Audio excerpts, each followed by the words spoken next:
মায়ার নবী বলেন, সন্তান যখন কবরের পাশে দাঁড়িয়ে এইভাবে দুইটা হাত উঠায় চোখের পানি ছেড়ে দেয় মা বাবার কথা স্মরণ করে, চোখের পানি ছাড়তে দেরি মা বাবার কবর জান্নাতের বাগান হতে দেরি হবে না। আল্লাহু আকবার। আল্লাহ আল্লাহ ক্যা মুবারক নাম হাই, আল্লাহ আল্লাহ আশিকোं का काम है, আল্লাহ আল্লাহ ইচ শিরিনিস্ত নাম, শির শাকর মি কুনদ জানম তামাম। আমি যখন খাবার খাই, খাবার খাওয়ার আগে শুনে আমার কাছে এত ভালো লেগেছে, শুনলাম আপনাদের এই আকমত মোল্লা নুরানি কিন্ডারগার্টেন হাফেজিয়া মাদ্রাসা 4টা থানার ভিতরে তারা 1 নাম্বার হয়েছে। এটা এই এলাকার জন্য অনেক ভাগ্যের ব্যাপার, কি বলেন ঠিক কি না? আমি যেমন আজকে এই মাদ্রাসার নামটা নিচ্ছি, এই পুরা 4টা থানার ভিতরে যারা ফেল করছে ওরা আর আপনাদের নামটা বেশি নিচ্ছে। এটা এই এলাকার মানুষের জন্য একটা গৌরব, কি বলেন ঠিক কি না? এটা অনেক ভাগ্যের ব্যাপার। আমি শুনে আমার কাছে অনেক আনন্দ লেগেছে যে আসলে এই মাদ্রাসার যারা টিচার আছে, যারা উস্তাদ আছে, নিশ্চয়ই তারা মেহনত করে। অতএব এলাকাবাসী যারা আছেন তাদেরও দায়িত্ব এই উস্তাদদের খবর নেওয়া সবসময়, কি বলেন ঠিক কি না? ঢাকার থেকে একজন বক্তা নিয়ে আসছেন, তারা তো যাওয়ার সময় অনেক টাকা দিয়ে দেন, কিন্তু তারা যে সারা মাস কষ্ট করে তাদের খোঁজ খবর কয়দিন রাখেন, এটা হলো সবচেয়ে বড় দেখার বিষয়, কি বলেন ঠিক কি না? এই জন্য ভাইয়েরা আমার, এমন একটা সন্তান রেখে যাওয়া দরকার। আমার মা, আমরা 2 ভাই 2 বোন।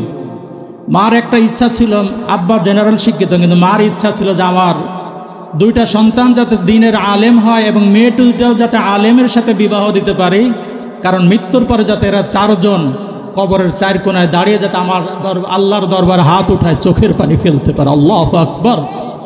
আমার মার সেই দোয়া আল্লাহ পাক রব্বুল আলামিন কবুল করে ওনাকে 4 জন আলেম দান করেছেন। জোরে বলেন আল্লাহু আকবার। ওই মা কত বড় ভাগ্যবতী মা, যেই মায়ের সন্তান কোরআনের হাফেজ হয়। ওই মা কত বড় ভাগ্যবতী মা, যেই মায়ের সন্তানের পিছনে হাজার হাজার মানুষ নামাজ আদায় করে।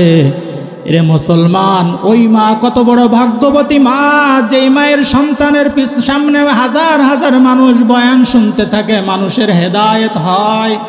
এই জন্য মা, যারা পর্দার অন্তরাল থেকে আমার বয়ান শুনছেন, ও মা, একটা সন্তান দ্বীনি লাইনে দিয়ে যাতে এই মাদ্রাসা যাতে আরো আগামীতে আরো সুন্দর হয় সেদিকে লক্ষ্য রাখতে হবে। আল্লাহর পয়গম্বর হযরত ঈসা, তিনি একদিন রাস্তা দিয়ে যাচ্ছেন, হঠাৎ যাওয়ার সময় দেখলেন একটা কবরের মধ্যে আযাব হয়। যাওয়ার সময় দেখলেন কবরের মধ্যে কি হয়। আল্লাহর পয়গম্বর হযরত ঈসা তিনি বুঝতে পারতেন কবরে আযাব হচ্ছে। আল্লাহর কাছে দোয়া করেন, আল্লাহ কবরে আযাব হচ্ছে, নিয়ে অবস্থা দেখে চলে গেলেন। আসার সময় দেখেন কবরে আযাব বন্ধ করে কবরটা জান্নাতের বাগান হয়ে গেছে। শুনবেন আপনারা? কারা কারা শুনবেন একটু হাত উঁচা করেন তো। আল্লাহু আকবার। ও আল্লাহ, এই সকল হাতগুলোকে তুমি কবুল করে নাও, সকলে বলেন আমিন। যাওয়ার সময় দেখলেন কবরে আযাব, আসার সময় দেখেন কবরে আযাব বন্ধ করে দিয়েছেন কে? আল্লাহর পয়গম্বর হযরত ঈসা জায়নামাজটা নিয়ে মালিকের দরবারে সিজদায় পড়ে গেছে। ও আল্লাহ, আমি তো কিছুই বুঝতে পারলাম না, কিছুক্ষণ আগে দেখলাম কবরে আযাব, এখন দেখি কবরে আযাব বন্ধ হয়ে গেছে। আল্লাহ, এর কারণ কি? আল্লাহ পাক রব্বুল আলামিন জিবরিল ফেরেশতাকে পাঠিয়ে দিলেন, ও জিবরিল ফেরেশতা যাও আমার পয়গম্বর ঈসাকে এই মেসেজটা দিয়ে আসো, এই সংবাদ দিয়ে আসো যে ওই বান্দার একটা সন্তান ছিল, সন্তান তার স্ত্রীর গর্ভে আসার পর 5-6 মাস পরেই বাবা বিদায় নিয়ে অন্ধকার কবরে চলে যায়। বাবা নিয়ত করেছিল আমার যদি ছেলে সন্তান হয় আমি তাকে কোরআনের হাফেজ বানাবো, আলেম বানাবো, মাদ্রাসায় দিব। স্ত্রীও ছিল বড় দিনদার, বড় নেককার, আবেদা, জাহেদা বান্দি। এই স্ত্রী স্বামীর ওসিয়ত অনুযায়ী সন্তান যখন মাদ্রাসায় যাওয়ার বয়স হয়েছে সন্তানকে স্বামীর ওসিয়ত অনুযায়ী সন্তানকে মাদ্রাসায় নিয়ে গিয়েছে। বাবা গুনাহের কারণে কবরে আযাব হচ্ছিল। এই শিশু বাচ্চাটাকে মাদ্রাসায় নেওয়ার পর মাদ্রাসার উস্তাদ যখন বলে আউযু সকলে বলেন আউযু বিল্লাহি মিনাশ শাইতানির রাজিম, বিসমিল্লাহির রহমানির রহিম। এই শিশু বাচ্চাটাকে উস্তাদ আউযু বিল্লাহ এবং বিসমিল্লাহ পড়ানোর পরে তাকে যখন শুরু করে দিলেন, বলো আলিফ। সন্তান বলতে পারে না, কয়েকবার বলার পর সন্তানের জবান দিয়ে যখন বের হয়েছে আলিফ, উস্তাদ যখন বা, সন্তান বলতে পারে না, কারণ শিশু বাচ্চা কয়েকবার বলার পর তার জবান দিয়ে যখন বের হয়েছে আলিফ বা তা সা, আল্লাহ পাক রব্বুল আলামিন বলেন সন্তানের জবান দিয়ে আলিফ বা তা সা বের হওয়ার সাথে সাথে আমার রহমতের দুয়ারে ঢেউ উঠে যায়। আমি আল্লাহ পাক রব্বুল আলামিন বাবার সারা জীবনের গুনাহ এই সন্তানের জবান দিয়ে আলিফ এবং বা বের হওয়ার কারণে আমি আল্লাহ মাফ করে কবরটা জান্নাতের বাগান বানিয়ে দিয়েছি। এরা মুসলমান, এই জন্যই মাদ্রাসায় সন্তান দিতে রাজি আছেন তো? সবাই জোরে বলেন আল্লাহু আকবার। ও আল্লাহ, এই সকল ভাইদেরকে তুমি কবুল করো, সন্তানদেরকে কোরআনী শিক্ষায় শিক্ষিত করার তৌফিক দান করো। সকলে বলেন আমিন। কারণ বাবা গুনাহ নিয়ে কবরে গেছে, শাস্তি শুরু হয়ে গেছে। একটা সন্তান যখন শিশু বাচ্চা মাদ্রাসায় যাওয়ার পর যখন আলিফ বা জবান দিয়ে বের হয়েছে, বাবার কবরে আযাব মাফ করে দিয়েছেন কে? আওয়াজ দিয়ে বলেন আল্লাহ। অতএব একটা নেককার সন্তান যদি রেখে যেতে পারেন, কারণ এই মাদ্রাসায় এত সুন্দর পড়ালেখা হয়, না হলে 4 থানার মধ্যে তারা ফার্স্ট হতো না। কি বলেন, ঠিক কি না?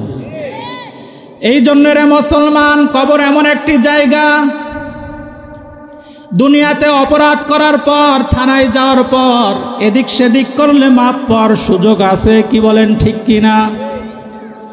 এরে বান্দা, কবর এমন একটি জায়গা, মাথার দিকে বান দিয়ে পায়ের দিকে বান দিয়ে যখন তোমাকে সাদা কাপড়টা পরাইয়া যখন ওই অন্ধকার কবরের মধ্যে নামানোর পর, এরে বান্দা মাথার পানটা খুলে পায়ের বানটা খুলে যখন কবর থেকে সবাই লাফ মেরে উঠে যাবে, ওই সময় যতই আফসোস করবার আত্মীয় স্বজনকে ডাকতে থাকবা, কেউ তোমার ডাকে সাড়া দিবে না।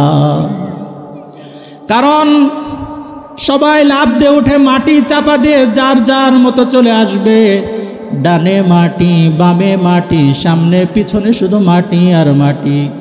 ওই সময় যতই চিৎকার করবা, নেক আমল নিয়ে যদি যেতে না পারো, হাজার আর্তনাদ, হাজার আফসোস, কোনো উপকারে হবে না।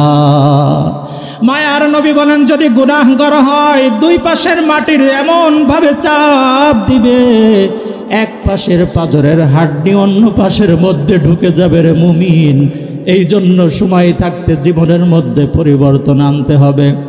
আমি যখন মাগুরা থেকে ঢাকায় রওনা হই, আমার মাকে দেখি রাস্তার পাশেই বাড়ি, মা ঘরের দরওয়াজাটার মধ্যে তাকিয়ে থাকে।